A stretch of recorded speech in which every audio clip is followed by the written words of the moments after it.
নিশ্চিতভাবে আমরা বলতে পারি যে এটা বন্ধের পিছনে একটাই কারণ, এখানে বিরোধী দলের এমপি এমএলএরা করেছে, তার জন্য এটা বন্ধ আছে। আমরা বারবার করে অভিযোগ করেছি।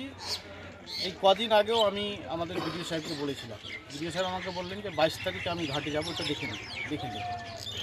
এটা সরকারের টাকাতে আমরা উদ্যোগ নিলেও সরকারের টাকা, আমাদের এমপি সাহেব ডালুবাবু টাকা দিয়েছেন, আমাদের রাজ্যসভার এমপি প্রদীপ ভট্টাচার্য উনি টাকা দিয়েছেন, আমার ফান্ড থেকে আমরা দিয়েছিলাম।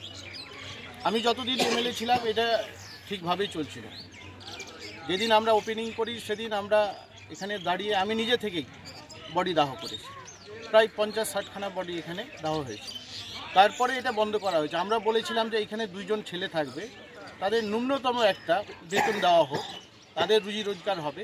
আর এটা শুধু মানিকচকের মানুষের দাবি নয়, এটা গোটা মালদা উত্তর দক্ষিণ কেন্দ্রের মানুষের দাবি যে এইখানে যেহেতু গঙ্গা পবিত্র ঘাট, এখানে সবাই আসেন, এইখানেই তারা চায় যে এখানে দাহটা করতে পারলে তার তার আত্মার শান্তিটা ভালো হবে।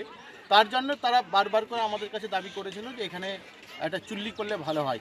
আমরা বায়োগ্যাস চুল্লি করেছিলাম এই কারণেই যে অনেক সময় আমরা দেখেছি যে বিদ্যুৎ চালিত যে সমস্ত চুল্লি আছে সেগুলো অনেক সময় বন্ধ হয়ে যায়, এই কারণেই যে এত বিল আসে সেটা বন্ধ হয়ে যায় আমরা দেখেছি।